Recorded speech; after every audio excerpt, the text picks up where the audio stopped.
Alright, so hello everyone, this is miss Ghazi. Welcome back to my video. और आज इस video में हम लोग करने जा रहे हैं aldehyde, ketone and carboxylic acid का वन शॉट। ठीक है, सारे चैप्टर्स के ऑलमोस्ट वन शॉट हम लोगों ने अपलोड कर रखा है। Solution, electrochemistry, chemical kinetics, coordination compound, haloalkane, haloarene, alcohol, phenol ether, इन सारे चैप्टर्स की वन शॉट हो गई है। ठीक है, अब ये जो हमारा दूसरा चैप्टर है ये है हमारा aldehyde, ketone and carboxylic acid, जिसके वन शॉट को अब हम लोग डिस्कस कर रहे होंगे। किसी भी बच्चे को नोट्स से रिलेटेड अगर डाउट हो रहा है तो भाई ये तुम्हारा नोट्स अपलोड हो चुका है, यहाँ पे जाकर के तुम लोग डाउनलोड भी कर सकते हो। और अगर डिस्क्रिप्शन बॉक्स में नोट्स नहीं दिखता है ना, तो तुम्हें क्या करना होता है कि तुम जाकर के हमारे टेलीग्राम चैनल पे से नोट्स को डाउनलोड कर सकते हो। ठीक है, वहाँ पे भी नोट्स अपलोड किया जाता होता है डेली डेली। ठीक है, तो वहां से जाकर के तुम एनसीईआरटी के नोट्स, ये वाले जो हमारे नोट्स होते हैं हैंडमेड्स, वो डाउनलोड कर सकते हो, उसे प्रिंट आउट करा सकते हो, इसे बाइंडिंग करा सकते हो प्रिंट आउट करा करके। ठीक है, and then you are complete with your CBSE 12वीं क्लास का केमिस्ट्री का नोट्स। ठीक है, देन उसके बाद तुम्हें और भी सारी चीज़ें करनी होती है। जिस भी बच्चे को ये डाउट आ रहा है कि भैया मोटिवेशन नहीं आ रहे, क्वेश्चंस नहीं हो पा रहे हैं और कन्वर्जन्स नहीं हो पा रहे हैं, तो भाई मैं तुम एक काम किया करो, सबसे पहले इस पूरे के पूरे लेक्चर को थ्रू आउट एकदम ध्यान से वॉच करो। ठीक है, उसके बाद हमारी सवाली सवाल सीरीज, इस लेक्चर को करने के बाद सवाली कुछ सीक्वेंस होता है यार, मैंने उस सीक्वेंस में ही सारी चीज़ें प्लान की हुई है इस चैनल पे। सबसे पहले हमारे वन शॉट को कंप्लीट करो, उसके बाद तुम सीधे सवाली सवाल सीरीज पे जाओ, वहाँ के सारे क्वेश्चंस देखो। सॉल्यूशन भी मैंने डाल रखा है नीचे में। सॉल्यूशन डालने के पीछे का रीज़न ये होता है यार कि जब तुम सॉल्यूशन देखोगे ना, तो तुम्हें आइडिया हो जाएगा कि इस टाइप का प्रॉपर आंसर होता है बुकिश। ठीक है, मैंने तुम्हें एक्सप्लेन कर दिया होता है पूरी चैप्टर, जो मैंने बता रखा है कि वन शॉट जो भी बच्चा करके जा रहा होगा उससे बाहर कुछ नहीं आता भाई, इस नोट्स के बाहर से। ठीक है, but the point is that कि वन शॉट प्लस सवाली सवाल सीरीज, एंड देन जो हमारा थर्ड अभी हम लोगों ने स्टार्ट किया है वो एनसीईआरटी की क्वेश्चन की सीरीज, वो कर लो।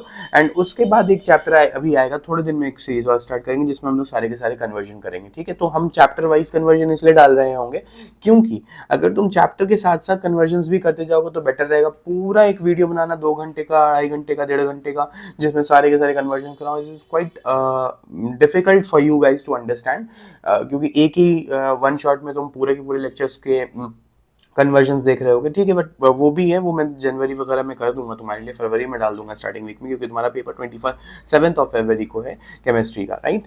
तो उससे पहले तक चैनल पे ऑलमोस्ट सारी चीज़ें आ जाएंगी। जो भी बच्चे वो चाह रहे होंगे भाई वन शॉट में नेमिंग रिएक्शन करा दो, वो भी आ रहा होगा यार, don't worry about that. But before that की जो भी चीज़ें अगर तुम देख रहे हो वो तभी समझ में आएगी ना जब तुम्हारा बेसिक्स क्लियर होगा, और बेसिक्स कभी क्लियर होगा जब तुम वन शॉट को बहुत डिटेल में देख करके जाओगे। ठीक है, 1 सवा घंटे का पूरा वीडियो होता है, पूरे वीडियो को देखो यार। अभी तक तो मैंने चैनल पे एडवर्टीजमेंट भी नहीं लगाई है यार, कोई भी प्रमोशन नहीं चल रहा, तो आराम से तुम देख सकते हो चैनल को without any disturbance, without any problem. तुम आराम से पूरी चीज़ों को देख सकते हो। और दूसरी चीज़ मैंने जो प्रॉमिस किया है इस चैनल पे सारे बच्चों से, वो ये किया है कि अगर हमारे चैनल पे बिफोर फरवरी के फर्स्ट वीक तक, ठीक है, उससे पहले तक अगर हम चैनल पे 500 प्लस सब्सक्राइबर करते होते हैं, इफ़, तो जाकर के मैं तुम्हारे लिए 20 बेस्ट क्वेश्चन, और वो वैसे क्वेश्चन होंगे जिनकी एग्जाम में आने की पॉसिबिलिटी एकदम 100% होगी। ठीक है, और उस लेक्चर में एक चीज़ और ऐड कर दूं मैं, उस लेक्चर में जो चीज़ करने जा रहे होंगे ना हम लोग, वो मैं एक शीट लगा के तुम्हें समझा दे रहा हूँ, बहुत इंपॉर्टेंट चीज़ करने जा रहे होंगे उस लेक्चर में। ठीक है, सारे बच्चों के लिए इंपॉर्टेंट है, आराम से 2 मिनट की बात सुनो। देखो, सबसे पहले अगर हम लोग जब वो 20 मोस्ट इंपॉर्टेंट क्वेश्चन की सीरीज करेंगे, 20 मोस्ट इंपॉर्टेंट क्वेश्चन सीरीज, ठीक है, उसके अंदर में मैं तुम्हें वेटेज बता दूंगा। वेटेज कौन से चैप्टर का वेटेज कितना है, weightage of different chapter as well as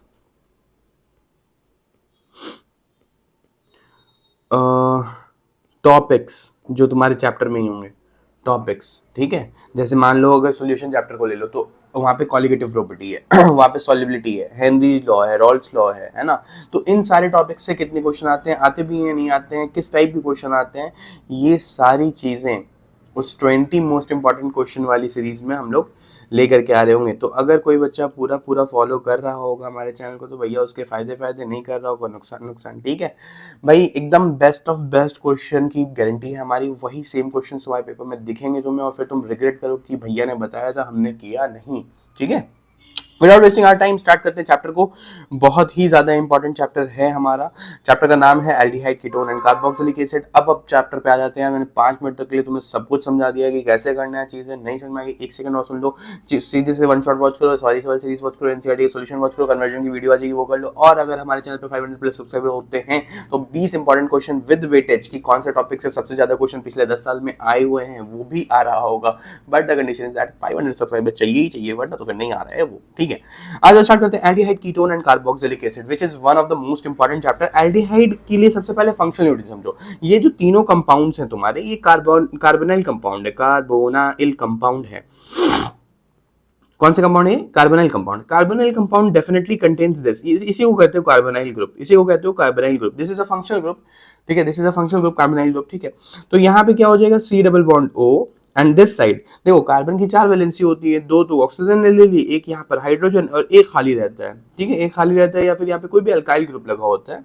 this compound is called as aldehyde, this compound is called as aldehyde. ठीक है, इसके बाद आते हैं कीटोन की तरफ। कीटोन क्या होता है, जैसे R C double bond O and दोनों साइड ही R ग्रुप लगे होंगे, अल्काइल ग्रुप। आइडेंटिफिकेशन ही यही है भाई, दोनों साइड अल्काइल ग्रुप लगे होंगे तो तुम्हारा वो क्या हो जाएगा, वो कीटोन हो जाएगा। तुम्हारा दोनों का दोनों वो क्या हो जाएगा, कीटोन हो जाएगा। And then after we have a last thing which is a carboxylic acid। Carboxylic acid को ऐसे समझो, C डबल बॉन्ड O के साथ में OH लगा हुआ और इस साइड अपनी अल्काइल ग्रुप फ्री है टू एनीथिंग। अल्काइल ग्रुप कुछ भी हो सकता है, CH3 C2H5 C3H8 कुछ भी। ठीक है, ओके, C3H7 सॉरी। नोमेनक्लेचर की तरफ आते हैं। इस चैप्टर में कुछ इंपॉर्टेंट नोमेनक्लेचर्स हैं, उन्हें ध्यान रखिएगा। थ्रू आउट द चैप्टर आपको यूज करने के लिए मिल जाएगा नोमेनक्लेचर। सबसे पहली चीज नोमेनक्लेचर में आता है एक बेंजाल्डिहाइड। क्या आता है, बेंजाल्डिहाइड। बेंजीन रिंग के ऊपर में C डबल बॉन्ड O और यहाँ पर H लगा होगा, दिस इज योर बेंजाल्डिहाइड। ठीक है, बेंजाल्डिहाइड। ठीक है, बेंजाल्डिहाइड। देन आते हैं एसिटाल्डिहाइड। एसिटाल्डिहाइड को और क्या कह सकते, एसिटाल्डिहाइड को और हम लोग कह सकते हैं 1 और 2। ठीक है, तो कितना हो गया, इथ। तो ये एथेनल भी है, क्या है ये, एथेनल भी है। ठीक है, एथेनल भी है और ये एसिटाल्डिहाइड भी है। कुछ बच्चे ऐसे सोच रहे हो कि सर एथेनल ये है तो मेथेनल कौन सा होगा, ये कमेंट बॉक्स में बताओ कि मुझे मेथेनल कौन सा होगा। ठीक है, दिस इज कॉल्ड एसीटोन या फिर 1 2 3 3 के लिए आता है प्रोप 2 ऑन, प्रोप 2 ऑन। तो दोनों नाम मैंने बता दिया है, एसीटोन या फिर प्रोप 2 ऑन। यहाँ पे आता है बेंजोफिनोन। भाई बेंजो इसलिए आया ना क्योंकि यहाँ पे 2 बेंजीन लगी है, तो ये बेंजो और फेनोन ग्रुप जो है वो इसे जोड़ रहा है, क्योंकि फेनाइल ग्रुप है और जो फंक्शनल ग्रुप है वो ONE है, वो ONE है। ठीक है जी तो यहाँ से आ गया। अब अगर हम लोग बात करें रूल्स ऑफ नोमेनक्लेचर की, तो देखो क्या होता है। रूल्स ऑफ नोमेनक्लेचर में अल्केन है उसमें से एक E हटाओ, Al या ONE लगाओ। अल्केन है उसमें से E हटाओ, Al या ONE लगाओ। जब एल्डिहाइड होगा जब तुम लगाओगे Al, यहाँ पे क्या होगा, एल्डिहाइड होगा सर, एल्डिहाइड होगा सर जी। ठीक है, और यहाँ पे क्या होगा सर, यहाँ पे कीटोन होगा, तो जब तुम लगाओगे ONE। कीटोन के लिए आता है ONE, एल्डिहाइड के लिए आता है Al। ये रहा एल्केनल, ये रहा alkanone, alkanone. In case of aldehyde the longest chain is numbered starting from the carbon of aldehyde group. कहाँ से नंबरिंग करोगे, एल्डिहाइड ग्रुप से। अच्छा ये याद रखना यार, जिस भी बच्चे को सीनियरिटी ग्रुप नहीं पता तो इन तीनों में मैं बता दे रहा हूँ। सबसे ज्यादा सीनियरिटी ग्रुप तुम्हारी कार्बोक्सिलिक एसिड की होती है, देन एल्डिहाइड्स की होती है एंड देन कीटोन्स की होती है। कीटोन बेचारा लास्ट में आता है। ठीक है, ये आपकी सीनियरिटी ग्रुप है, इस हिसाब से नंबरिंग करिएगा आप। ठीक है, एंड इन सब के बाद आता है OH और इन सब के बाद आता है तुम्हारा हेलोजन ग्रुप। ठीक है, तो अभी हम लोगों ने कौन कौन से चैप्टर डिस्कस कर लिया, हेलो एल्कीन हेलो एरीन। ठीक है, तो उसके लिए तो ये तो सबसे लास्ट में आएगा। फिर आता है अल्कोहल फिनोल ईथर, तो अल्कोहल यहाँ पर आ रहा है एंड देन ये सारे के सारे इस हिसाब से लगे होंगे सीनियरिटी ग्रुप में। तो प्लीज सीनियरिटी ग्रुप को ध्यान रखते हुए नंबरिंग करना। किसी बच्चे को अगर ऑर्थो एंड पैरा में, ऑर्थो पैरा मेटा, इन तीनों पोजीशंस को डिस्ट्रीब्यूट करने में, तीनों पोजीशन को कैसे समझना है, क्या होती हैं तीनों पोजीशंस, अगर उसमें डाउट हो तो भैया कमेंट सेक्शन में बताओ, फिर मैं उस पर एक अलग से वीडियो ले लूँगा। जैसे कि मैंने यहाँ पर एक वीडियो अलग से तुम लोगों के लिए बनाया रखा है जो कि मैं थोड़े ही दिन में अपलोड करूँगा। मिलने ये इसमें हम लोगों ने क्या किया है, इसमें मैंने तुम्हें एल्डोल कंडेंसेशन पढ़ाया जो कि इसी चैप्टर में। एल्डोल कंडेंसेशन का फुल डिटेल मैकेनिज्म क्या होता है, अभी तो मैं तुम्हें ट्रिक से समझा दूंगा कैसे करना है, कब क्या करना है, क्या लगाना है। बट इसका अगर किसी भी बच्चे को मैकेनिज्म समझना होगा तो वो इस डिस्क्रिप्शन बॉक्स के लिंक में, डिस्क्रिप्शन बॉक्स में मैं लिंक लगा दूंगा उसके, वहां से जाकर के आराम से देख सकते हो तुम। ठीक है, तो इन केस ऑफ एल्डिहाइड क्या कर रहे होंगे हम लोग, the longest carbon chain is numbered starting from the carbon aldehyde, ठीक है। और कीटोन के केस में जो नंबरिंग स्टार्ट होगी, number begins from the end near to the carbonyl group, carbonyl group के वहां से नियर से, मतलब जैसे कि कीटोन तो ये होगा ना यार ब्रो, देखो ये हो रहा है कीटोन CH2 CH3, तो नंबरिंग तुम यहाँ से स्टार्ट करोगे ताकि ये सेकंड पे आए, क्योंकि हम लोगों ने अपने रूल्स देखा होता है, जिस भी बच्चे को रूल्स नहीं क्लियर होता है थोड़ा बहुत रूल्स देख करके आया करो ऑर्गेनिक के क्वेश्चंस करने, ठीक है। केमिस्ट्री हस्बैंड को सब्सक्राइब कर सकते हो, ठीक है। Okay, seniority between aldehyde and ketone, मैंने बताया ना एल्डिहाइड कीटोन से ज्यादा सीनियरिटी में आता है आगे, ठीक है भैया। सवाल सीरीज पे आ जाओ, सवाल सीरीज नहीं है, कुछ सवाल है यहाँ पे, ठीक है। ओके, होपफुली इस तरह के क्वेश्चंस तुम्हें सवाल सीरीज में दिखेंगे भी नहीं, ठीक है, तो डोंट वरी अबाउट दैट। जिसके भी मैं आंसर लिख देता हूँ वो क्वेश्चंस में सवाल सीरीज में नहीं लेता हूँ, ठीक है। ये रहा तुम्हारा एक कंपाउंड, जिसमें तुम नंबरिंग कहाँ से करोगे, बताया था मैंने, जहाँ पे कार्बोनाइल ग्रुप दिखेगा 1 2 3 4 5 6 7, ठीक है। 7 क्या आता है, हेप्टेन, तो ये हेप्टेन, हेप्टेन के साथ क्योंकि ई हटा करके एल लगाना पड़ेगा, हेप्टेनल मेंशन करना जरूरी है क्या सर, 1 कर सकते हो, नहीं करोगे नंबर नहीं कटेगा। हेप्टेन 1L भी कर सकते हो, हेप्टेनल भी कर सकते हो, कोई दिक्कत नहीं है, नंबर नहीं कटेगा, बता दिया मैंने। आज आगे दौड़ के 3 पे लगा हुआ है मिथाइल और 4 पे लगा हुआ है ब्रोमो। अगर हम लोग रूल के हिसाब से देखें तो जानते हैं हम कि बी पहले आता है, तो 4 bromo then methyl 3 methyl then heptanal. भाई मेरे इतना डिटेल डिस्कशन पूरे यूट्यूब पे छान मारो नहीं मिलेगा, ठीक है। एकदम डिटेलिंग में बता रहा हूँ, क्या रूल था, क्या हिसाब था, क्या नहीं था, सब बता करके एक्सप्लेन कर दिया। अब तो तुमसे ये क्वेश्चन नहीं छूटने चाहिए होपफुली। क्या हो रहा है, सबसे पहले 4 पे ब्रोमो इस वजह से लगाया सर, क्योंकि ब्रोमो जो है वो नंबरिंग में पहले आता है, नंबरिंग तो हमने इसके हिसाब से कर दी 1 2 3 4 5 6 7, लेकिन अल्फाबेटिकली ब्रोमो बी पहले आ रहा है, मिथाइल बाद में आ रहा है, तो इसलिए हम लोगों ने ब्रोमो आगे लगा दिया, मिथाइल बाद में लगा दिया, ठीक है। नेक्स्ट है 2,4 डाई मिथाइल पेंटेन 3 ऑन, कैसे है सर, ये देखो कहां से नंबरिंग स्टार्ट करोगे, अगर यहां से किया 1 2 3 और यहां से किया 1 2 3, तो दोनों तरफ से ही 3 आ रहा है, तो हम लोग नंबरिंग स्टार्ट कर लेते हैं 1 2 3, अच्छा एक सेकंड, 1 2 3 4 5, ठीक है। 5 के लिए तो आएगा पेंट 100%। अब देखो कहां पे क्या लगा हुआ है, 1 पे मिथाइल लगा हुआ है ना, सॉरी 2 पे मिथाइल लगा हुआ है, यहाँ पे तो 1 स्टार्ट किया, तो 2 पे मिथाइल लगा हुआ है, और यहाँ पर 2 3 4 पे मिथाइल लगा हुआ है, और di methyl 2 4 di methyl, and then pentane 3 पे लगा हुआ है ऑन, 3 पे लगा हुआ है ऑन, 3 पे यहाँ पे मेंशन करना जरूरी है कि 3 ऑन है, अगर तुमने नहीं मेंशन किया नंबर कट जाएगा, क्योंकि उन्हें कैसे समझ में आएगा तुमने ऑन कहाँ पे लगाया है, तो यहाँ मेंशन करना पड़ेगा कि दैट 3 ऑन, ठीक है। आगे आ जाओ, when the aldehyde group is attached to cyclic ring, when the aldehyde group is attached to cyclic ring then special suffix is used। कौन सा, जब aldehyde group जो होगा वो cyclic ring में होगा तो एक special suffix यूज करोगे जिसका नाम होता है कार्बेल्डिहाइड। क्या नाम होता है उसका, कार्बेल्डिहाइड। देखो जैसे ये देखो यहाँ पे ये बेंजीन रिंग नहीं है, तो याद रखना ये साइक्लोहेक्सेन है। क्या है, साइक्लोहेक्सेन कार्बेल्डिहाइड, ये है साइक्लोहेक्सेन कार्बेल्डिहाइड। यहाँ देखो यहाँ पे दो ग्रुप लगे, तो पहले इधर आ जाओ आसान वाले क्वेश्चन में, इन दोनों में मुझे ये बताओ कि सिंगुलरिटी ग्रुप किसकी ज्यादा है। ये देखो कौन सा ग्रुप है, ये एल्डिहाइड, ये कौन सा ग्रुप है, अल्कोहल, अल्कोहल का मतलब OH ग्रुप है। तो यहाँ से नंबरिंग स्टार्ट करोगे 1 2 3 4 5 6, इस हिसाब से 2 पे हाइड्रोक्सी ग्रुप लगा हुआ है, 2 पे हाइड्रोक्सी। बेटा जिस भी बच्चे को रूल नहीं पता हो ना, गलती करोगे। सिंगुलरिटी ग्रुप मैंने ऊपर बता दिए, कहीं पे लिखवा भी दूंगा सिंगुलरिटी ग्रुप आगे, ठीक है। Okay, 2 hydroxy benzene carbaldehyde, 2 hydroxy benzene carbaldehyde, ठीक है। अभी मैं तुमसे बिल्कुल भी ये नहीं कह सकता हूँ जो जीओसी देख के आओ, वरना डिस्क्रिप्शन बॉक्स में जीओसी की लिंक भी लगा देता मैं, अभी उसका कोई सेंस नहीं बनता है, क्योंकि हमारे पास टाइम ऑलरेडी बहुत कम हो चुका है, जो भी बच्चे स्टार्ट कर रहे हो उनके लिए, ठीक है। नेक्स्ट यहाँ पे देखो नंबरिंग कहाँ से स्टार्ट होगा, CHO से स्टार्ट होगा सर, 1 2 3 4 5 6, तो यहाँ से स्टार्ट किया तो 6 पे, सॉरी 1 2 3 4 पे लगा हुआ है मिथाइल बेंजीन कार्बेल्डिहाइड, या फिर इसको 4 मिथाइल बेंजेल्डिहाइड भी कह सकते हो, गलत नहीं होगा, या फिर पैरा। हाँ, किस बच्चे को डाउट हो रहा होगा ना पैरा वाले में, चलो मैं उसको इसी लेक्चर में ले लेता हूँ, ठीक है। जो भी बच्चे फुल लेंथ वीडियो देखते हो उनका फायदा, जो नहीं देख रहे हो नहीं होगा फायदा। देखो अब हमारे पास ना, अरे यार शिट, तो हमारे पास इस तरीके का एक बेंजीन रिंग दिया हुआ है, ठीक है। इस तरीके की एक बेंजीन रिंग हमारे पास दी रखी है हमें, ठीक है। अब देखो इसमें क्या होता है, इसमें देखना क्या होता है। जब हमने यहाँ पे एक ग्रुप लगाया है, लेट से यहाँ पे हम लोगों ने CHO लगाया है, CHO लगाया है, और यहाँ पे हम लोगों ने OH लगाया है, ठीक है, ठीक है। अभी एक और क्वेश्चन ले लेते हैं इसका, इस जैसा कोई और ग्रुप लगा लेंगे, डोंट वरी अबाउट दैट, ठीक है। यहाँ पे बेंजीन रिंग है, और यहाँ पे C double bond O OH है, और यहाँ पे CHO है। जरा कोई भी बच्चा इसका नाम बता सकता है, ये नाम बहुत इंपॉर्टेंट कंपाउंड का, वैसे मैं बताऊं, नहीं बताऊंगा। देखो समझो, सबसे पहली बात आती है सर कि नंबरिंग कहाँ से स्टार्ट करोगे, इस कंपाउंड की, दोनों की कंपाउंड की नंबरिंग कहाँ से स्टार्ट करोगे। सर यहाँ पे CHO है सर, हाँ जी, मतलब एल्डिहाइड है सर, जी सर। यहाँ पे कार्बोक्सिलिक एसिड है, मतलब सर ये ग्रुप अपना ओइक एसिड है। मैं शॉर्टकट लिख रहा हूँ भैया, इतना डिटेल नहीं करा पाऊंगा। यहाँ पर है आपके पास एल्डिहाइड ग्रुप, कौन सा group, aldehyde group, aldehyde group, ठीक है। यहाँ पे CHO है जो कि तुम्हारा क्या है, एल्डिहाइड ग्रुप है, अगेन एल्डिहाइड ग्रुप है। और यहाँ पे हाइड्रोक्सी ग्रुप है, कौन सा ग्रुप है, हाइड्रोक्सी ग्रुप है। That's it sir, that's it. अब देखो नंबरिंग कहाँ से स्टार्ट करोगे, मैंने अभी बताया सीनियरिटी ग्रुप से नंबरिंग स्टार्ट करोगे, तो सीनियरिटी ग्रुप कौन सा है, एल्डिहाइड और OH में सीनियर कौन सा है, एल्डिहाइड है सर।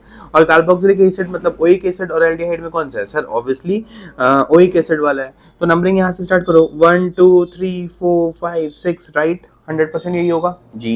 तो इसका नाम कुछ भी हो सकता है, नाम पे नहीं जा रहे, अभी हम सिर्फ ऑर्थो एंड पैरा पोजीशन तुम्हें समझाने के लिए आए हैं। देखो, तो अब क्योंकि सीनियरिटी ग्रुप ये है तो हम इसके हिसाब से पूरे कंपाउंड को देखेंगे, इसके हिसाब से पूरे कंपाउंड को देखेंगे। क्या कह रहा हूं मैं कह रहा हूं जो भी सीनियर ग्रुप लगा हुआ है बेंजीन रिंग पे, उसके उसके अकॉर्डिंग पूरी की पूरी रिंग पे नेमिंग होती है। तो हमारा जो सीनियर ग्रुप है वो कौन सा ग्रुप है, ये वाला ग्रुप है, इसके हिसाब से सारी जगह नेमिंग होगी। ये बात तो समझ में आ रही है तुम लोगों को, आई गेस ये आ भी रही होगी। एक सेकंड, थोड़ा सा वेट कर दो बस।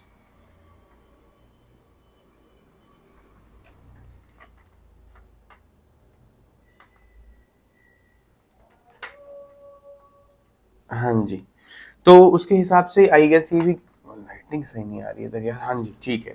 तो ये हो गया तुम्हारा एल्डिहाइड ग्रुप और ये हो गया तुम्हारा ओइक ग्रुप। अब इसमें सीनियर कौन सा है, ओइक ग्रुप सीनियर है सर, ओइक ग्रुप सीनियर है जी, हाँ जी सीनियर है। अब एक बात समझो, अगर ओइक ग्रुप सीनियर है तो तुम नंबरिंग यहाँ से स्टार्ट करोगे 1 2 3 4, ये तो समझ में आ गया था। देखो एक चीज याद रखना, जिस भी जगह के हिसाब से हम नंबरिंग करते हैं ना, तो ये हमारा ओइक एसिड है तो यहाँ के हिसाब से तो इसके जस्ट बाजू वाली दोनों पोजीशन, इसके जस्ट बाजू वाली दोनों पोजीशन, जस्ट बगल वाली, just neighbouring position, just neighbouring position, ठीक है, ये वाली, ये एंड ये दोनों कौन सी पोजीशन होगी, ये दोनों ऑर्थो पोजीशन होगी। कौन सी पोजीशन होगी, ऑर्थो पोजीशन होगी। कौन सी पोजीशन होगी, ऑर्थो पोजीशन, ओके। एंड ये जस्ट ऑर्थो के जस्ट बाजू, ऑर्थो के जस्ट नेबर वाली पोजीशन, ये दोनों ही मेटा पोजीशन होंगी। कौन सी पोजीशन होगी, मेटा पोजीशन होंगी। और इसके जस्ट सामने वाली पोजीशन, एकदम सामने वाली पोजीशन हमारी पैरा पोजीशन, हमारी पैरा पोजीशन होगी। आई होप ये क्लियर हो गया होगा। अब इसे मैं थोड़ा लिख दे रहा हूं, इसके जस्ट सामने आओगे, this position is called para position, ठीक है। this position and this position, they both are called as ortho position। कौन सी position, ortho position। whereas this position and this position, this both position is called as Meta position, Meta position. I hope ये अभी clear होगी। कोई compound नहीं बनाया यार, ये मैंने नेमिंग के लिए इस तरीके से किया। अब लेक्चर देखोगे तभी तो समझ में आ रहा होगा, जो नहीं देख रहे हो अभी अचानक से आए हो उसको तो नहीं समझ में आएगा, ठीक है जी। अब यहाँ पे आ जाओ, यहाँ पे भी अगर तुम देखो तो CHO सर सीनियर है, तो नंबरिंग यहाँ से आप स्टार्ट करोगे 1 2 3 एंड इस तरीके से नंबरिंग करोगे। हाँ जी, correct correct, very good, nice, perfect, ठीक ठीक ठीक। आ जाओ, तो क्या करोगे, सबसे पहले तो ये हो गया फर्स्ट, ये हो गया सेकंड। तो अब यहाँ पे अगर देखो तो OH कहाँ पे लगा हुआ है सर, OH ऑर्थो पे लगा हुआ है सर। तो हम इसे ऐसा नहीं लिख सकते ऑर्थो हाइड्रोक्सी, बिल्कुल लिख सकते हो तुम 2 हाइड्रोक्सी लिख सकते हो, 2 ऑर्थो हाइड्रोक्सी, 2 हाइड्रोक्सी, दोनों ही नाम लिख सकते हो। मैंने इसलिए बताया कि कई बार तुम्हें ऑर्थो पैरा पोजीशन चेक करवाने के लिए क्वेश्चन में ऑर्थो एंड पैरा वाला ऑप्शन देंगे, तो फिर दिक्कत ना आ जाए, इस वजह से मैंने यहाँ पे मेंशन कर दिया दैट 2 हाइड्रोक्सी या फिर ortho hydroxy group. I guess ये वाला बात अभी क्लियर हो गया होगा, ठीक है, ओके। अभी ये समझ में आ गई होगी मेरी बात, मेरे ख्याल में, है ना। चलो अभी कुछ एक क्वेश्चन मैं देता हूँ तुम लोगों के लिए है, अब अपना समझ करके भैया कमेंट बॉक्स में आंसर बताओ, ठीक है। नहीं बताओगे तो फिर अपना देख लेना, मुझे कैसे पता चलेगा कि तुम्हें समझ में आया या नहीं आया, ठीक है। ये रहा बेंजीन रिंग, और यहाँ लेट से लगा हुआ है कौन सा ग्रुप लगा दूँ यहाँ पे, चलो CHO ही लगाते हैं, ठीक है, मेरा फेवरेट भी एक्चुअली CHO, ठीक है। यहाँ पे CHO लगा दिया मैंने, यहाँ पर OH लगा दिया है मैंने, और यहाँ पर Cl लगा दिया है मैंने। मुझे सिर्फ इतना मेंशन करके बताओ ऑर्थो पैरा एंड मेटा के टर्म्स में कि OH जो है वो किस पोजीशन पे है, Cl जो है वो किस पोजीशन पे है, CHO जो है वो किस पोजीशन पे है, कौन सा सीनियर ग्रुप है, जूनियर ग्रुप है, ये सब तुम्हारे को अब समझ में आ जाना चाहिए। और नहीं आ रहा है तो पिटने के लिए तैयार रहना मुझसे, ठीक है। तो वो तुम अपना देख सकते हो कि कौन से जगह पे कौन सा ग्रुप अटैच्ड हुआ है, तो फिर उसके हिसाब से नाम क्या होगा, ठीक है। एक तो ये क्वेश्चन हो गया। एक क्वेश्चन इसके जैसा कुछ मिलता मिलता मैं करा देता हूँ ताकि तुम्हें डाउट ना आएगा यार, किसी भी तरह की, किसी भी बच्चे को कोई भी तरह की परेशानी दिक्कत नहीं आनी चाहिए। यहाँ पे लगा दिया है मैंने C डबल बॉन्ड OH, यहाँ पे लगा दिया है मैंने OH, यहाँ पे लगा दिया है मैंने CHO, ठीक है जी।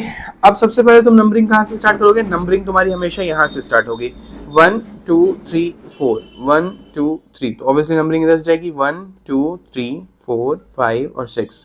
तो अगर इसका नॉर्मल नाम लिखना चाहो तो ये कहलाएगा जब ये सफिक्स होता, जब ये, क्योंकि साइज सी बात है, सीनियर जो है कार्बोक्सिलिक एसिड है, तो ये ऑक्सी कहलाता है या फिर ऑक्सो कहलाता है, ठीक है, ऑक्सो। ठीक है, तो 3 पे ऑक्सो लगा हुआ है, 4 पे हाइड्रोक्सी लगा हुआ है, तो ओ पहले आता है, एच पहले आता है, A B C D E F G H I J K L M H पहले आता है ना, तो 4 देख लेना यार, अगर ओ पहले आता होगा तो वो हो जाएगा हाइड्रोक्सी, 4 पे हाइड्रोक्सी, 3 पे oxy, and then benzoic acid, benzoic acid इसका नाम। ठीक है, ये बस एक एग्जांपल है यार, ये ऐसा हो सकता है कि किसी कोई एग्जांपल एग्जिस्ट ही ना करता हो, बट एग्जांपल समझाने के लिए लिया है मैंने ऑर्थो एंड पैरा पोजीशन को। अब अगर देखो तो ये जो चीज लगी हुई है ये मेटा पे लगी हुई है, मेटा मतलब एम ऑक्सी या फिर ऑक्सो, एम ऑक्सो, और पैरा हाइड्रोक्सी, पैरा हाइड्रोक्सी, देख रहे हो हाइड्रोक्सी कहाँ पे लगी हुई है? पैरा पे लगी हुई है, तो पैरा हाइड्रोक्सी एंड एम मतलब मेटा ऑर्थो मेटा ऑक्सी। ठीक है, ये नाम होगा इस कंपाउंड का। आई गेस समझ में आया होगा अभी।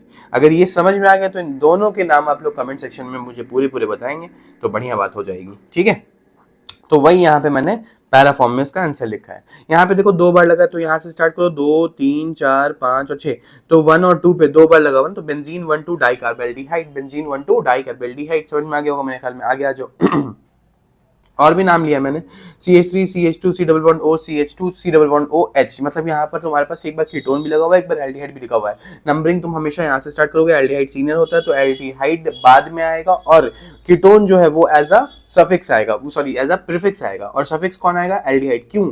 जो भी सीनियर ग्रुप होता है वो एज अ सफिक्स काम करता है, सेकेंडरी सफिक्स, वो as a secondary suffix. Secondary suffix भी मत समझो भाई मेरे, सिंपल इतना याद रखो, जो भी सीनियर होता है वो लास्ट में लिखा जाता है, और जो भी जूनियर होगा वो ऑब्वियसली प्रीफिक्स में लिखा जाएगा, पहले लिखा जाएगा। तो यहाँ पे देखो 3 ऑक्सो पेंटेन अल, पेंटेन 1 अल या सकता है, पेंटेनल भी हो सकता है। ठीक है, यहाँ पे प्रीफिक्स ऑक्सो है, सफिक्स 1 है। चिंदी चीज है, तुम्हें समझ में आ गई होगी। यहाँ पे और भी बहुत एग्जांपल दिया मैंने। यहाँ पे देखो कीटोन है और हाइड्रोक्सी ग्रुप है, ऑब्वियसली हाइड्रोक्सी ग्रुप जो होगा जूनियर होगा। यहाँ पे देखो डबल बॉन्ड है, यहाँ पे भी डबल ओ डबल बॉन्ड है, और यहाँ पे ओन है, ये सॉरी एल है यहाँ पे। ठीक है, एल है, तो ये but two en al, but two en al, but two en al. ठीक है, यहाँ पे बाकी सारे कंपाउंड्स मैंने आप लोगों को दे दिए, नाम अपने हिसाब से कर लिया। 2 ही बच गया था यार, दिखा ही देता हूँ। देखो यहाँ से नंबरिंग 1 2 3, 2 पे लगा हुआ है अमीनो ग्रुप, और ये हो गया तुम्हारा CHO, मतलब ये हो गया प्रोपेनल, 2 अमीनो प्रोपेनल। यहाँ पे साथ 1 2 3 4 5, 3 पे लगा हुआ है मिथाइल, 3 मिथाइल पेंटेनल। छी कैसे क्वेश्चन है सर, यही आते हैं आपके एग्जाम में, बड़ा प्रीवियस क्वेश्चन थे सारे के सारे। बताओ भारी लगा तुम्हें? नहीं ना। देखो आधा घंटा लग गया हमें नोमेनक्लेचर को खत्म करने में यार, आप थोड़ी सी स्पीड बढ़ाएंगे लेक्चर की हम लोग। ठीक है, preparation of aldehyde and ketone. सबसे पहला प्रिपरेशन का मेथड होता है ऑक्सीडेशन ऑफ अल्कोहल। ठीक है, याद रखना, क्या करोगे? ऑक्सीडेशन करोगे। यहाँ पे अच्छे से समझोगे तभी इसका केमिकल रिएक्शन समझने का, वरना नहीं आएगा। ऑक्सीडेशन मतलब we have given with 1 degree का alcohol,